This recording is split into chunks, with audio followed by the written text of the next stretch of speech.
श्री शिवाय नमस्तुभ्यम। दोस्तों, हर हर महादेव। स्वागत है आपका हमारे YouTube चैनल शिव और शक्ति में। ओम गण गणपते नमः। हरे कृष्णा।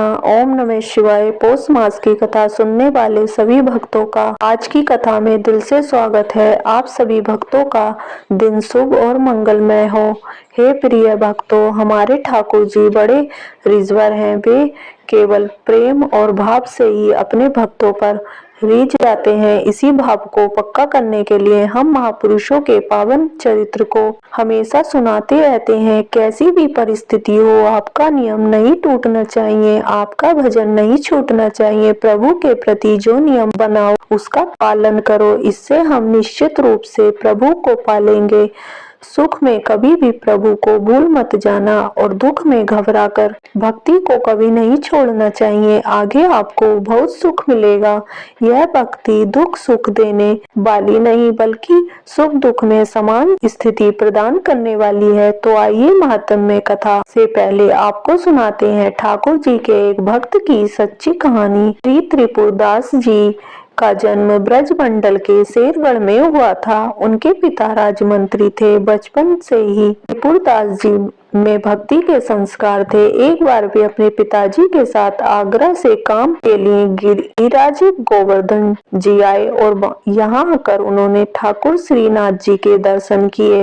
अब उनका रूप तो इतना अद्भुत, इतना सुंदर था कि ठाकुर जी के सुंदर रूप को देखकर वे बहुत अधिक आकर्षित हो गए। अब वो त्रिपुरदास जी ने ठान लिया कि वह यहाँ से वापस नहीं जाएंगे बल्कि प्रतिदिन इन्हीं के दर्शन करेंगे और इन्हीं के पास रहेंगे। जब वापस जाने की बारी आई और उनके पिताजी ने उनसे चलने के लिए कहा, तब तो वह जाने को तैयार ही नहीं हुए। तब उनके पिता ने वहां अपने किसी परिचित से कहा कि यह तो बालक है, यह नहीं पर रुकने की हट कर रहा है, तो वह उसे कुछ दिनों के लिए अपने पास ही रख ले और कुछ दिनों के बाद जब उसका मन भर जाएगा तो वह इसे वापस ले जाएंगे। अब उन्हें क्या पता था कि उनका पुत्र तो हमेशा के लिए वहीं बसने का निश्चय कर चुका है। अब उनके पिता अपने पुत्र को वहीं छोड़कर वापस लौटने के लिए निकल पड़े। रास्ते में कुछ शत्रु दल के सैनिकों ने उन्हें घेर लिया और उन्हें वहीं पर मार डाला। हे प्रिय भक्तों, अब देखिए, जब भी कोई सच्चे मन से भगवान की भक्ति करना चाहता है या जब कोई बहुत अधिक पूजा पाठ करता है तो आपने यह भी देखा होगा कि कई बार लोग बहुत भक्ति करने के बाद भी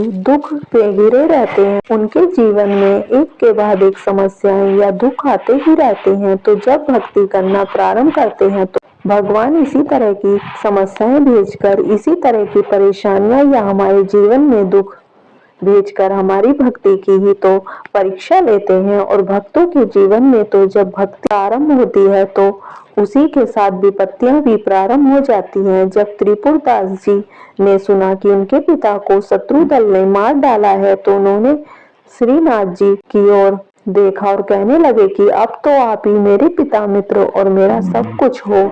अब उन्हें तो अपने पिता की मृत्यु का जरा सा भी दुख नहीं हुआ बल्कि उनके हृदय में तो गहरा आनंद हुआ कि उनका नाम मात्र का पिता अंतर्ध्यान हो गया। लेकिन उनका अपने वास्तविक पिता जो अनंत जन्मों से उनका साथ देने वाला है उससे संबंध बन गया। अब तो उनका केवल श्रीनाथ जी पर ही विश्वास था और वे निश्चित हो गए। अब त्रिपुरदास जी रोज प्रभु के सामने भाव विभोर होकर रोते रहते थे। हे प्रिय भक्तों, भक्ति का यह भी एक लक्षण है कि जो सच्ची भक्ति करता है उनके आंसू बहुत निकलते हैं। आंखें बंद करके भगवान का ध्यान कर रहे हो तो आंखों से आंसू निकल पड़ते हैं। सच्चे मन से भजन कीर्तन कर रहे हो तो माला जप कर रहे हो तो आंखों से आंसू बहने लगते हैं। यही तो सच्ची भक्ति के लक्षण है। फिर एक दिन की बात है जब वल्लभाचार्य महाप्रभु, जिन्होंने श्रीनाथ जी को प्रकट किया था, ठाकुर जी की सेवा में आए तो उन्होंने देखा कि यह बालक ठाकुर जी को देखकर रोता रहता है। तब वल्लभाचार्य जी ने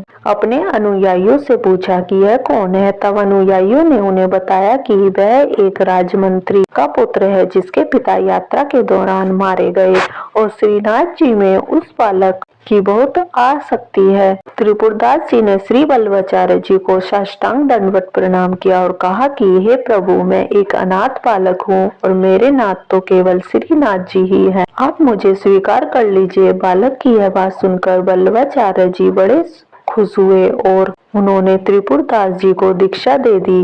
कुछ दिनों तक उन्होंने दास जी को अपने पास रखते हुए उन्हें सेवा, ध्यान और भक्ति में जीवन जीने की शिक्षा दी। फिर उसके बाद उन्होंने उन्हें वापस जाने का आदेश दिया। जाते समय उन्हें आशीर्वाद दिया कि वे श्रीनाथ जी की सेवा और चिंतन करते हुए अपना जीवन बिताएं। हे प्रिय भक्तों, अब गुरु की आज्ञा का पालन करते हुए त्रिपुरदास जी वापस अपने पिता की नगरी में चले गए। जब यह कुछ बड़े हुए तो राजा ने उनके पिता का पद उन्हें सौंप दिया। अब इस तरह राजमंत्री बन गए। त्रिपुरदास जी जानते हैं कि धन की वास्तविक सार्थकता यही है कि उसका उपयोग केवल संतों की सेवा में किया जाए, अपने ऊपर खर्च न किया जाए। संत, ब्रह्म ऋषि, भगवान के विग्रह की पूजा और किसी असहाय व्यक्ति की मदद करना जो बीमार या असमर्थ हो, इनमें जो धन खर्च होता है वह आपके भाग्य के बैंक खाते में जमा हो जाता है और फिर आपको यह ब्याज सहित वापस मिलेगा। और हमारे प्रभु के बैंक में तो ब्याज बहुत ज्यादा है,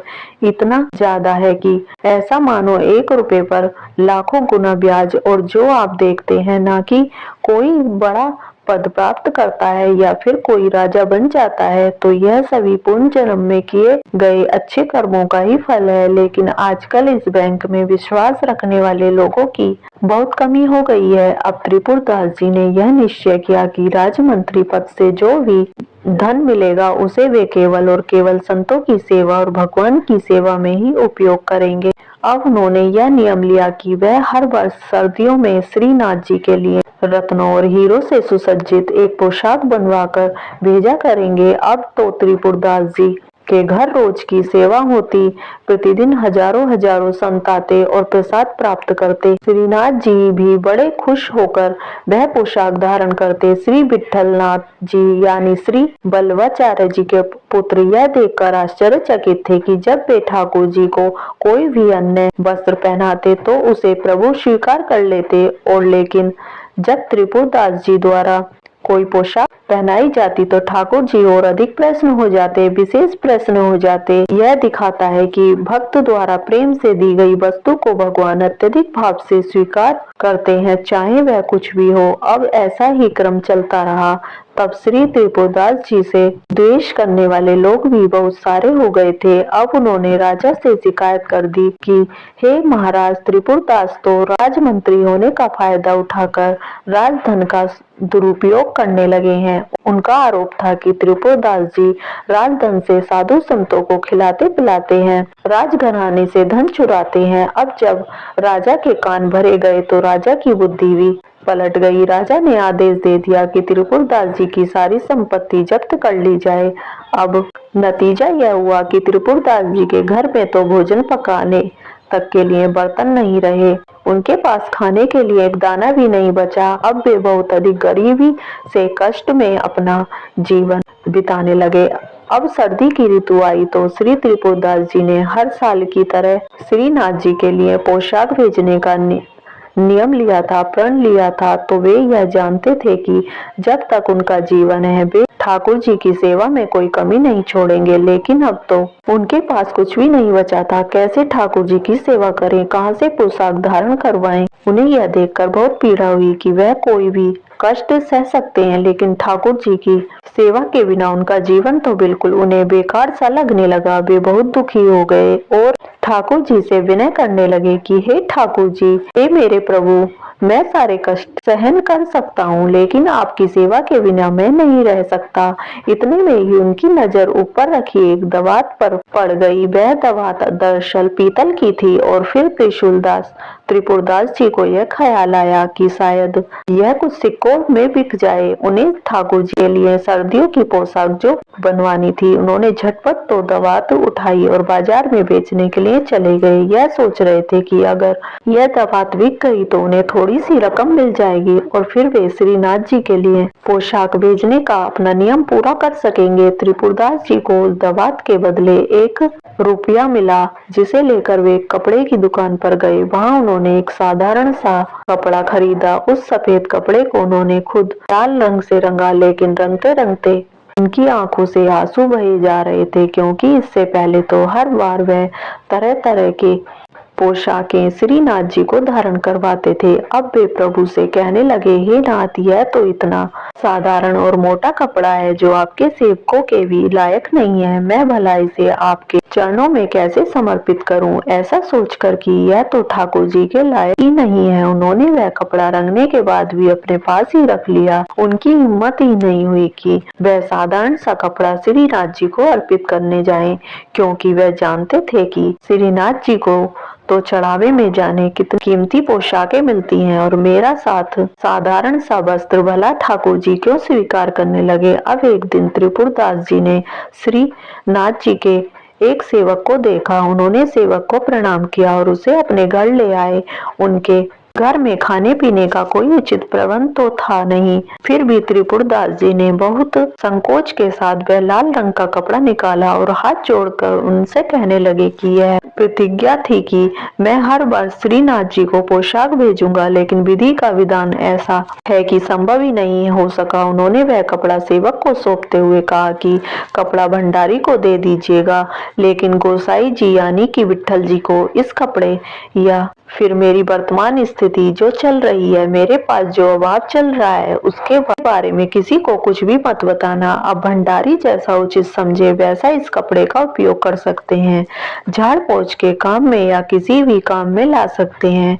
फिर सेवक ने वह वस्त्र ले जाकर भंडारी को दे दिया और त्रिपुरदास जी की दीनहीन स्थिति के बारे में बताकर कहा कि इस सेवा का अपमान न किया जाए। भंडारी ने उस कपड़े का सम्मान किया। सम्मान पूर्वक उपयोग करते हुए ठाकुर जी की अन्य पोशाकों को लपेटने के लिए अलमारी में रख दिया। अब सर्दी का समय आया तो सर्दी का समय था। एक दिन श्रीनाथ जी श्रृंगार के बाद अचानक कांपने लगे जब श्री विट्ठलदास जी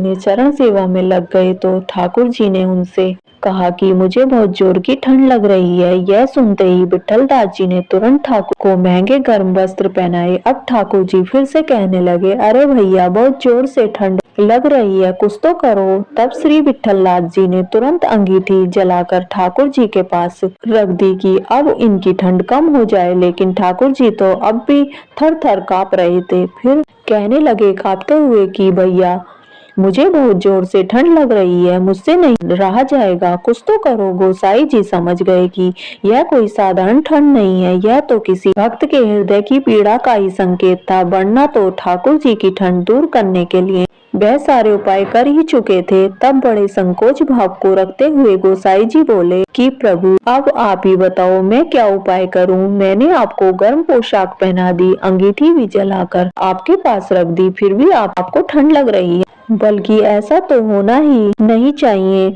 अब तक तो आपकी ठंड दूर हो जानी चाहिए थी। अब विट्ठलदास जी को विचार आया, कहीं किसी भक्त के भेजे हुए कपड़ों के वस्त्र का अपमान तो नहीं हो रहा। उन्होंने सेवकों को बुलाकर कहा कि तुरंत वही खाता लाओ और देखो कि इस वर्ष किस किस की पोशाक आई है, किसकी नहीं आई है। तब सेवकों ने वही खाते में से सबके नाम पढ़कर सुनाए, लेकिन उस लिस्ट में त्रिपुरदास जी का कोई नाम ही नहीं था। तब विट्ठलनाथ जी ने पूछा कि आपने सब नाम तो बता दिए, लेकिन त्रिपुरदास जी का नाम क्यों नहीं सुनाया? वह तो हर वर्ष ठाकुर जी के लिए पोशाक भेजा करते थे, क्या इस वर्ष उन्होंने कुछ भी नहीं भेजा? तब सेवकों ने बताया कि राजा द्वारा उनका सारा धन नष्ट कर दिया गया है, उनका सब कुछ छिन गया है। तब विट्ठलनाथ जी ने पूछा, तो क्या इस वर्ष उन्होंने कुछ भी नहीं भेजा? अरे कुछ तो भेजा होगा, ऐसा तो हो ही नहीं सकता। तब सेवकों ने उत्तर दिया कि ठाकुर जी इस वर्ष उन्होंने केवल एक लाल रंग का साधारण सा वस्त्र भेजा है, जो कि ठाकुर जी की पोशाक लायक नहीं था, इसलिए हमने उस पोशाकों को लपेटने के लिए रख दिया और अलमारी में रखा हुआ है। अब तो विट्ठलनाथ जी ने तुरंत समझ लिया कि ठाकुर जी को ठंड क्यों लग रही थी। दरअसल ठाकुर जी को ठंड लगने का कारण यही था, इसलिए तुरंत दर्जी को बुलवाया और साधारण से कपड़े से ठाकुर जी के लिए एक सुंदर सी पोशाक बनवाई। अब जैसे ही ठाकुर जी ने उस साधारण कपड़े की पोशाक धारण की है, मुस्कुराए और बोले कि हाँ, अब मेरी ठंड दूर हो गई। तो ठाकुर जी बड़े रिजवर हैं, वह केवल प्रेम और भाव से ही अपने भक्तों पर रींझ जाते हैं। बस हमारी भक्ति सच्ची होनी चाहिए, हमारे मन के भाव सच्चे होने चाहिए। हरे कृष्णा। उम्मीद करती हूँ आज की यह कहानी आपको पसंद आई होगी। तो आइए आप सुनते हैं आज की पुण्य फल देने वाली मातम्य कथा। ओम नमो नारायणाय। हम गणेश जी के एक दंत वर्णन प्रसंग सुन रहे हैं, जिसमें आज हम भगवान श्री गणेश जी और परशुराम जी के बीच में जो विवाद हुआ उसके बारे में आगे का वृतांत सुनेंगे। जब परशुराम जी अंतपुर में जाने लगे, फिर गणेश जी ने उन्हें रोकने का बड़ा प्रयास किया। फिर परशुराम जी ने कहा कि भाई, मैं ईश्वर को प्रणाम करने के लिए अंतपुर में जाऊंगा और भक्ति पूर्वक माता पार्वती को नमस्कार करके तुरंत ही घर लौट जाऊंगा। जो सगुण निर्गुण भक्तों के लिए अनुग्रह के मूर्त रूप सत्य स्वरूप प्रसन्न मुख वाले शरण में आए हुए की रक्षा करने वाले भक्तों के लिए अभय प्रद, जिनसे मैंने अनेक प्रकार की विद्याओं और अनेक प्रकार के परम दुर्लभ शास्त्रों को प्राप्त किया है, उन जगदीश्वर गुरु के इस समय में दर्शन करना चाहता हूँ। ऐसा कहकर परशुराम जी गणपति के आगे खड़े हो गए। इस पर श्री गणेश जी ने उनको बहुत तरह से समझाया कि इस समय भगवान शंकर और माता जी अंतपुर में हैं, आपको वहां नहीं जाना चाहिए। पर परशुराम जी तो हट करते ही रहे। उन्होंने अनेकों युक्तियों द्वारा अपना अंदर जाना निर्दोष बतलाया। ऐसा परस्पर दोनों में वाद विवाद होता रहा। गणेश जी विनय पूर्वक ही परशुराम जी को रोकते रहे, पर जब परशुराम जी ने बलपूर्वक अंदर जाना चाहा, तब गणेश जी ने उन्हें रोक दिया। तब परस्पर में वाद युद्ध और करतार होने लगा। अंत में परशुराम जी ने गणेश जी पर अपना फरसा उठा लिया। तब कार्तिकेय ने बीच में आकर उन्हें समझाया। परशुराम जी ने गणेश जी को धक्का दे दिया, जिससे वे गिर पड़े। फिर उठकर उन्होंने परशुराम जी को फटकारा। इस पर परशुराम जी ने पुनः कुठार उठा लिया। तब गणेश जी ने अपनी सूंड को बहुत लंबा कर लिया और उसमें परशुराम जी को लपेट लपेट कर घुमाने लगे। जैसे छोटे से सांप को गरुड़ ऊपर उठा लेता है, वैसे ही अपने योग बल से शिव पुत्र गणेश जी ने उनको उठा उठाकर स्तंभित कर दिया और सप्तद्वीप, सप्त पर्वत, सप्त सागर, भूरलोक, भुवरलोक, स्वरलोक, जनलोक, तपोलोक, ध्रुवलोक, गौरीलोक, शंभुलोक उनको सब दिखा दिए। उसके बाद उन्हें गंभीर समुद्र में फेंक दिया। तब वे तैरने लगे तो फिर से पकड़कर उठा लिया और घुमाते हुए वैकुंठ दिखलाकर फिर गोलोक धाम में भगवान श्री कृष्ण के दर्शन कराए। उस समय भगवान रत्नाभनों से भूषित होकर रत्न निर्मित सिंहासन पर आसीन थे। राधा जी उनके वक्ष स्थल से सटी हुई थी। तेज में वे करोड़ों सूर्य के समान प्रभावशाली थे।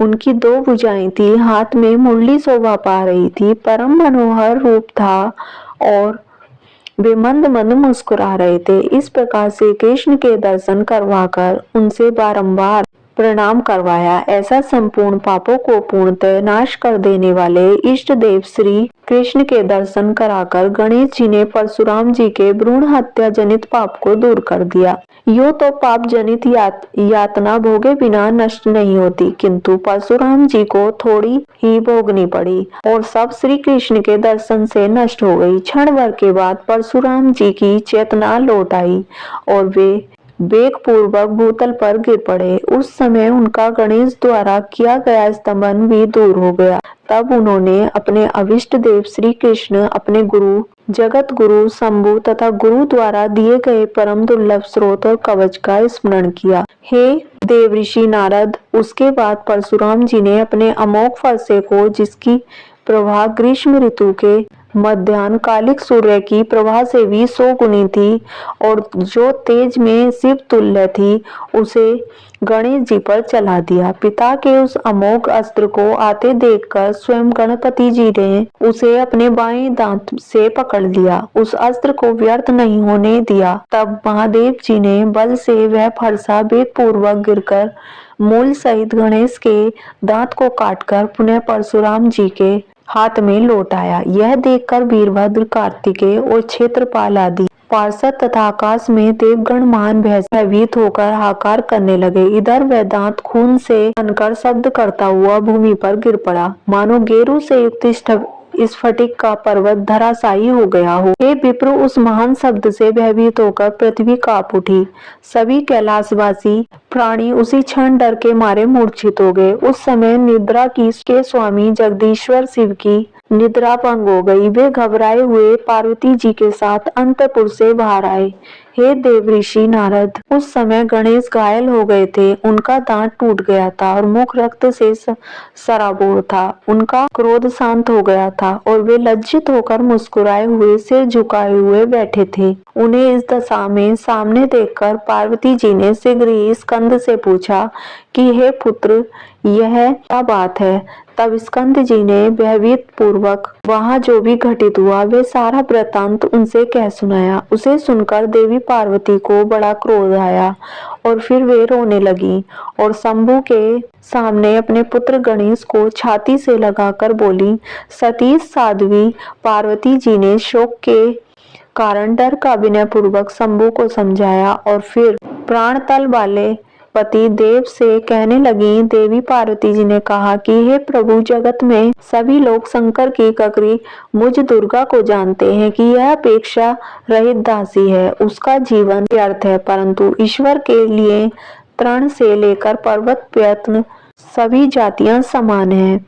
इसलिए दासी पुत्र गणेश और आपके शिष्य परशुराम, इन दोनों में किसका दोष है, इस पर विचार करना उचित है, क्योंकि आप धर्मों में श्रेष्ठ हैं। वीरभद्र, कार्तिकेय और पार्षद गण इसके साक्षी हैं। भला गवाही के काम में झूठ कौन कहेगा। और साथ ही यह दोनों भाई इन लोगों के लिए समान है। ऐसा तो धर्म निर्णय के अवसर पर गवाही देते समय सत्पुरुषों के लिए शत्रु और मित्र समान हो जाते हैं, अर्थात उनकी पक्षपात की भावना नहीं रहती।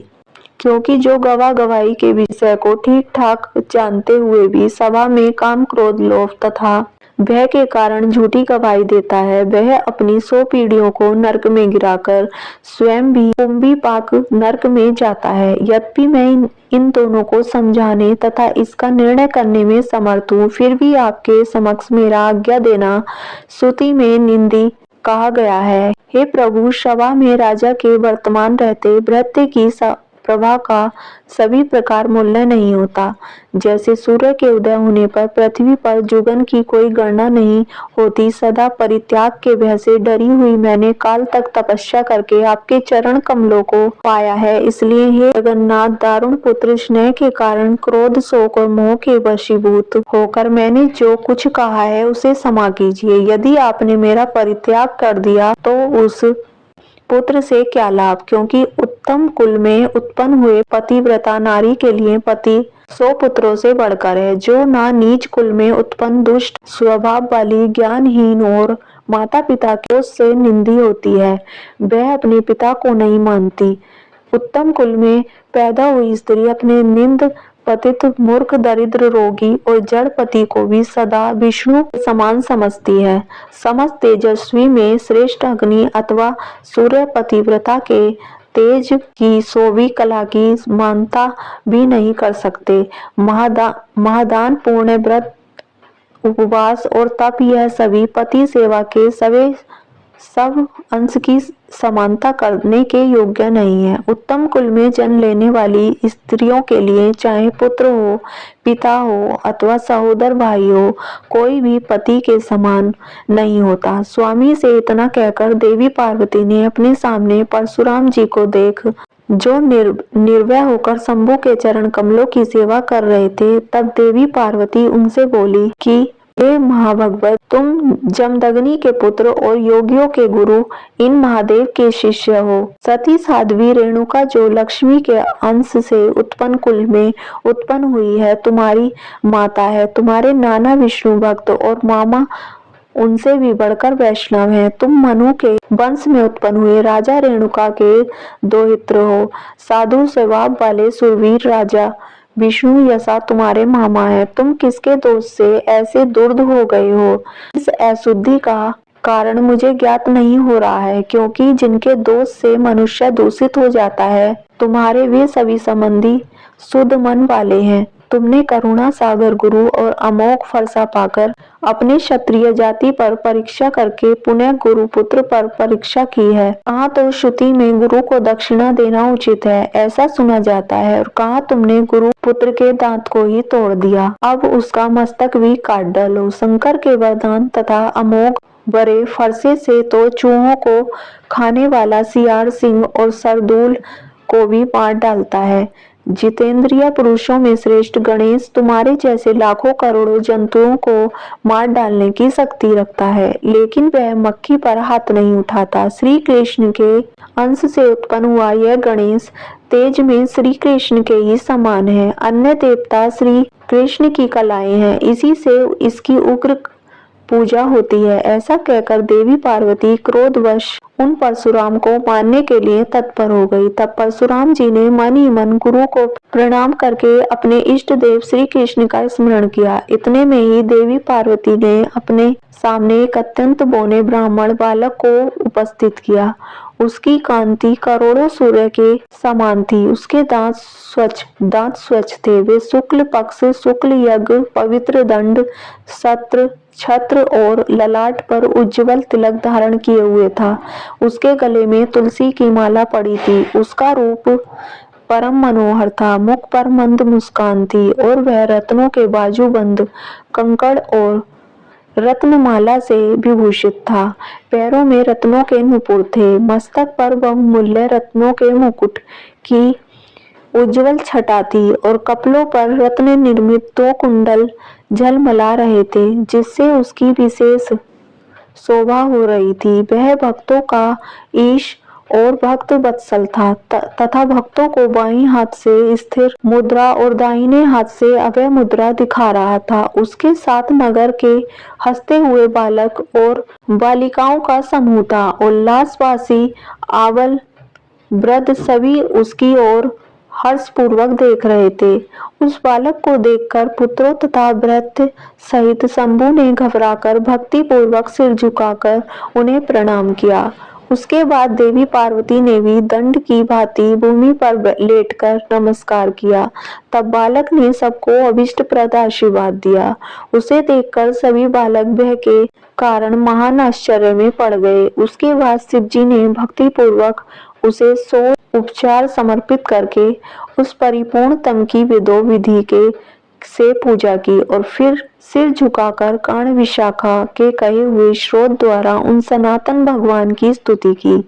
उस समय उनके सर्वांग में रोमांच आया था। पुनः जो रत्न सिंहासन पर आसीन थे और उत्कृष्ट से जिन्होंने सबको आच्छादित कर रखा था, उन वामन भगवान से स्वयं शंकर जी बोले, हे ब्राह्मण, जो आत्मा राम है उनके विषय में कुशल प्रश्न करना अत्यंत विडंबना की बात है, क्योंकि ये स्वयं कुशल के आधार और कुशल अकुशल के प्रदाता हैं। श्री कृष्ण की सेवा के फलोद से आज आप तो मुझे अतिथि रूप से प्राप्त हुए हैं।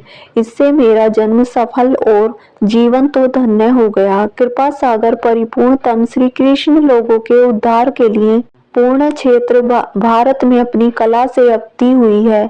जिसने अतिथि का आदर सत्कार किया है, उसने मानो संपूर्ण देवताओं की पूजा कर ली, क्योंकि जिस पर अतिथि प्रसन्न हो जाता है उस पर स्वयं श्री हरि प्रसन्न हो जाते हैं। समस्त तीर्थों में स्नान करने से, सर्वस्व दान करने से, सभी प्रकार के व्रत उपवास से, संपूर्ण यज्ञों में दीक्षा तपस्या करने से सभी प्रकार की तपस्या है, और नित्य नियमित से जो फल प्राप्त होता है वह अतिथि सेवा की सोवी कला की समानता नहीं कर सकता। अतिथि जिसके घर में निराश एवं रुष्ट होकर चला जाता है, उसका पूर्ण निश्चय ही नष्ट हो जाता है। भगवान श्री नारायण बोले, हे नारद, शंकर के वचन सुनकर जगतपति स्वयं श्री हरि संतुष्ट हो गए और मेघ के समान गंभीर वाणी द्वारा उनसे बोले कि हे शिव जी, आप लोगों के कोलाहल को जानकर कृष्ण भक्त परशुराम जी की रक्षा करने के लिए इस समय मैं श्वेत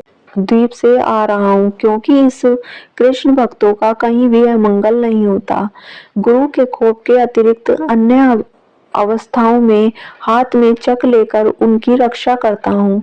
गुरु के रुष्ट होने पर मैं रक्षा नहीं करता, क्योंकि गुरु की अवहेलना बलवती होती है। जो गुरु की सेवा से हीन है, उससे बढ़कर पापी दूसरा नहीं है। अहो, जिसकी कृपा से मानव सब कुछ देखता है, वह पिता सबके लिए सबसे बढ़कर दूसरा माननीय और पूजनीय होता है। वह मनुष्यों के जन्म देने के कारण जनक, रक्षा करने के कारण पिता और विस्तीर्ण करने के कारण कला रूप से प्रजापति के वेद से उत्तम दूसरा शास्त्र नहीं है। कृष्ण से बढ़कर दूसरा देवता नहीं है और गंगा के समान दूसरा तीर्थ नहीं है। तुलसी से उत्तम दूसरा पुष्प नहीं है। पृथ्वी से बढ़कर दूसरा समावाणी तीर्थ नहीं है। ग्राम से बढ़कर इतने भारत से उत्तम क्षेत्र और पुण्य स्थलों में वृंदावन के समान पुण्य स्थान नहीं है। मोक्ष देनी परियों में काशी और वैष्णव में शिव के समान दूसरा नहीं है। ना तो पार्वती से अधिक कोई पवित्र पतिव्रता है और ना गणेश से उत्तम कोई जितेंद्रिय है। ना तो विद्या के समान कोई बंधु है और ना गुरु से बढ़कर कोई अन्य पुरुष है। विद्या प्रदान करने वाले के पुत्र और पत्नी भी निसंदेह उसी के समान होते हैं। गुरु की पत्नी और पुत्र की परशुराम जी ने अवहेलना कर दी है, उसी का तर्जन करने के लिए मैं आपके घर आया हूँ। भगवान श्री नारायण आगे बोले कि हे नारद, वहाँ भगवान विष्णु जी ने ऐसा कहकर देवी पार्वती को समझाते हुए सत्य के सार रूप उत्तम वचन बोले। विष्णु जी ने कहा कि हे देवी, मैं नीति युक्त वेद का तत्व रूप तथा परिणाम में सुखदायक वचन कहता हूँ। मेरे उस शुभ वचन को सुनो। हे गिरिराज किशोरी, तुम्हारे लिए जैसे गणेश और कार्तिकेय हैं, निसंदेह उसी प्रकार भगुवंशी परशुराम जी भी हैं। हे सर्वत्र इनके प्रति तुम्हारे अथवा गणेश जी के स्नेह में भेदभाव नहीं है। इसलिए हे माते, सब पर विचार करके जैसा उचित हो वैसा करो। पुत्र के साथ पुत्र का यह विवाद तो देव दोष में घटित हुआ है। भला दंभ को मिटाने में कौन समर्थ हो सका है, क्योंकि दंभ तो महाबली है। हे बच्चे, देखो, तुम्हारे पुत्र का एक दंत नाम वेदों में विख्यात है। हे वरन, नहीं सभी देव उसे नमस्कार करते हैं। नामदेव में कहे हुए अपने पुत्र के नामाष्टक स्रोत को ध्यान देकर श्रवण करो। माता, वह उत्तम स्रोत संपूर्ण विघ्नों का नाशक है। तुम्हारे पुत्र के गणेश एक दंत विघ्न नाशक, लंबोदर, शूर्प, कर्ण, गजब और गुहा ग्रह ग्रज से 8 नाम है। इन 8 नामों का अर्थ सुनो। हे शिव प्रिय, उत्तम स्रोत सभी स्रोतों का सारभूत और संपूर्ण विघ्नों का निवारण करने वाला है। एक शब्द प्रधाना अर्थक है और दंत बलवाचक है, इसलिए जिसका बल सबसे बढ़कर है, उन एक दंत को मैं नमस्कार करता हूँ। हे दिनार्स वाचक और रम पालक का वाचक है, अतः दिनों का पालन करने वाले हे रम को मैं शीश नवाता हूँ। विघ्न विपत्ति वाचक और नायक खंडनार्थ है। इस प्रकार जो विपत्ति के विनाशक है, उन विघ्न नायक को मैं अभिवादन करता हूँ। पूर्व काल में विष्णु द्वारा दिए गए नवद तथा पिता द्वारा समर्पित अनेक प्रकार के मिष्ठान के खाने से जिनका उदर लंबा हो गया है, उन लंबोदर की मैं वंदना करता हूँ। जिनके कर्ण शुक्र विघ्न निवारण के हेतु संपदा के दाता और ज्ञान रूप हैं, उन कर्ण शुक्र सुपर्णखा हूँ। जिनके मस्तक पर मुनि द्वारा दिया गया विष्णु का प्रसाद रूप पुष्प वर्तमान है और जो गजेंद्र के मुख से युक्त है, उन गज को मैं नमस्कार करता हूँ। उन गुहा ग्रज देव की मैं वंदना करता हूँ। हे देवो, पार्वती अपने पुत्र के नामों से संयुक्त उस उत्तम नाटक स्रोत को पहले वेद में देख लो, तब ऐसा क्रोध करो जो इस नाटक स्रोत का जो नाना अर्थों से संयुक्त एवं शुभकारक है, नित्य तीनों संध्या के समय पाठ करता है, वह सुखी और संयुक्त सर्वत्र विजय होता है। उसके पास से विघ्न उसी प्रकार दूर भाग जाते हैं जैसे गरुड़ के निकट से सांप। गणेश्वर की कृपा से वह निश्चय ही महान ज्ञानी हो जाता है। पुत्रों को पुत्र और पत्नी की कामना वाले को उत्तम पत्नी मिल जाती है तथा महामूर्ख निश्चय ही विद्वान और श्रेष्ठ कवि हो जाता है। ओम नमो नारायण आए। इससे आगे का वृतांत आप सभी भक्त अगले अध्याय में सुनेंगे। तो कैसी लगी आपको ये वीडियो? अगर वीडियो अच्छी लगी हो तो वीडियो को लाइक करें, चैनल को सब्सक्राइब करें और कमेंट बॉक्स पे हर हर महादेव अवश्य लिखें। धन्यवाद।